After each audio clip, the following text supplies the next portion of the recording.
Keeping Australians safe is deadly serious business. But what we saw today was the worst of Australian politics, a disgrace. And I don't even mean that the Prime Minister today seriously misquoted the head of ASIO, I think deliberately, to pretend that all Palestinian refugees coming in from Gaza get security checks. I'll get to that because this is important. But what was truly appalling were the attempts of the left to shut down this critical debate by just screaming racist. In this case, screaming racist at opposition leader Peter Dutton for saying the obvious, that the Albanese government must stop taking in Palestinian refugees from terrorist-run Gaza until we can screen them properly. It must stop taking in refugees that even ASIO says are allowed to say they're actually supporters of the Hamas terrorist group. Now, Dutton yesterday said no to all that and has now copped the disgusting screams of racism like this from Global Warming Independent MP Zali Steggall. It's extremely concerning to see the opposition turn up today with this suspension of standing orders and the words and the rhetoric that we're hearing here. Stop being racist. Dutton also got this from the Greens. Peter Dutton is the leader of the nasty party. It's Trumpian, it's despicable. There was this abuse of Dutton from the Prime Minister. He sows fear and he sows division. Labor MP Josh Burns accused Dutton of wanting to bring back a race-based immigration program, which is false, and Muslim groups like the Australian National Imams Council accused Dutton of racism at its finest. The Australian Palestine Advocacy Network accused him of stoking racist stereotypes. Now, before I show you how reckless these attacks are, before I show you the Prime Minister has in fact lied to Parliament about what checks he is doing, that racism smear. What race is Dutton supposed to be insulting? Palestinians, if that's a race?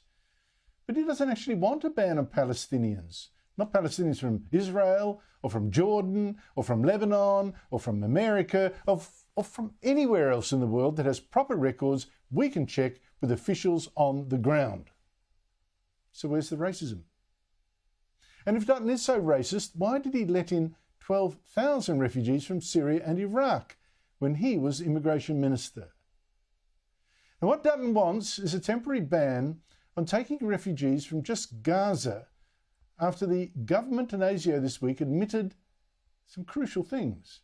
They cannot properly screen the refugees, they can't interview people in Gaza, and they let in even people who say they support Hamas, as the ASIO boss himself admits. If it's just rhetorical support and they don't have an ideology or support for a violent extremism ideology, then that's not a problem.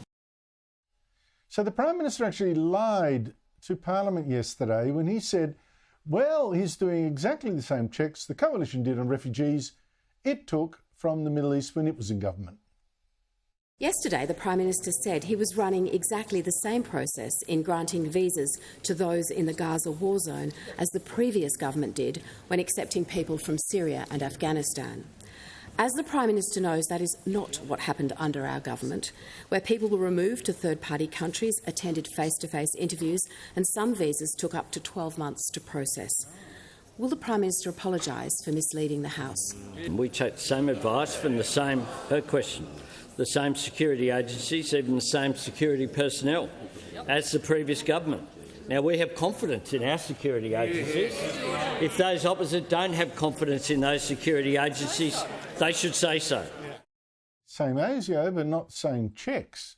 In fact, those Syrian refugees Dutton let in as Immigration Minister went through security checks before arriving in Australia, including checking biometric data with security agencies, not just here, but overseas, plus interviews with Australian officials. That's not being done for the nearly 3,000 Palestinians the government has given visas to. And they're from a territory run by Hamas, where a Palestinian university poll this year said half supported the Hamas terrorist attack last October, when 1,200 Israelis were slaughtered, women were raped, men beheaded, and even children kidnapped. Now, it got even worse from the Prime Minister today. He actually misquoted that same ASIO boss, Mike Burgess, to imply that all these refugees were being checked by ASIO. But Burgess didn't say that. Here is what the ASIO chief actually said on Sunday, that ASIO checked only the Palestinian refugees that the Immigration Department asked it to.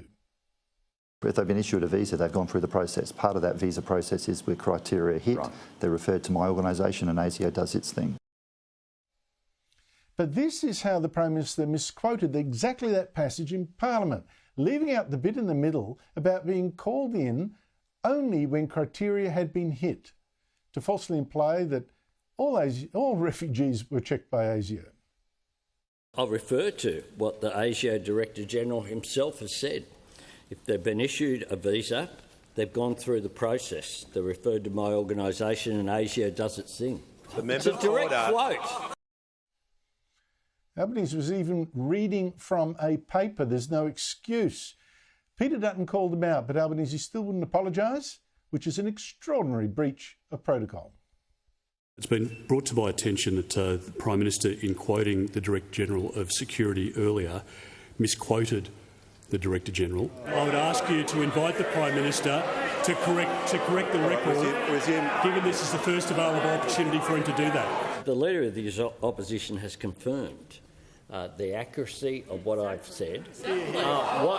What I have not done, Mr. Speaker, is read out the entire Insider's transcript. Whatever. The bottom line, once again, the security checks on these Palestinian refugees are less than what the Prime Minister falsely claims. Now let's have some sense here. What Dutton wants is something being done by so many other governments. Britain won't allow any refugees from Gaza. France has let in only about 260 French nationals, residents and employees. US President Joe Biden, he was wondering a couple of months ago whether to let in refugees from Gaza, but hasn't announced any yet. And the checks that Americans will do on them are much, much more than Albanese's.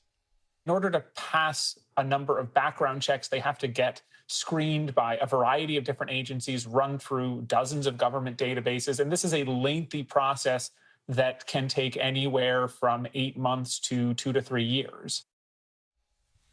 In fact, let's compare something else. As of a month and a half ago, the US had let in only 16 refugees from Gaza since the October massacre. Our government has given visas to 2,900. Why so many? For the Muslim vote? As usual, the ABC is once again running a campaign to open our borders. This morning, it found one of those 2,900 Palestinians from Gaza. This government is letting in, half already here almost, a Muslim neurosurgeon. And we must take her word for it that the other 2,899 are as safe as she sounds. In Gaza, there is 2,300,000 people.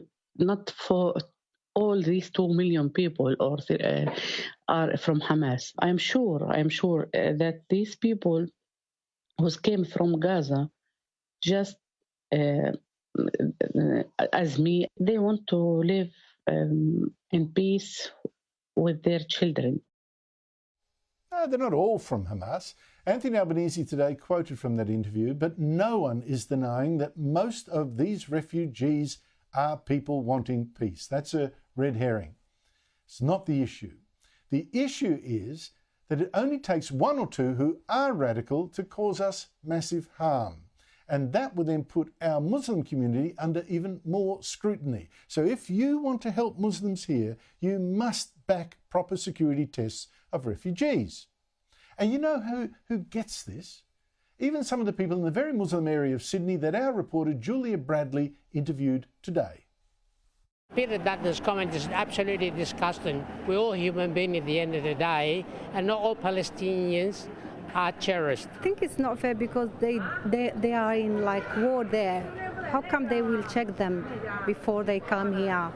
They've been ordered through a lot. They need to allow them to come in without security. You need to be very careful when choosing the peoples entering to the Australia. Yes, you need to be more careful when entering the peoples from the Palestine. That's good. They go check, security check, then they're allowed to bring in there. It's good. When I came to Australia, I did an interview. Of course. So some do get it, even there.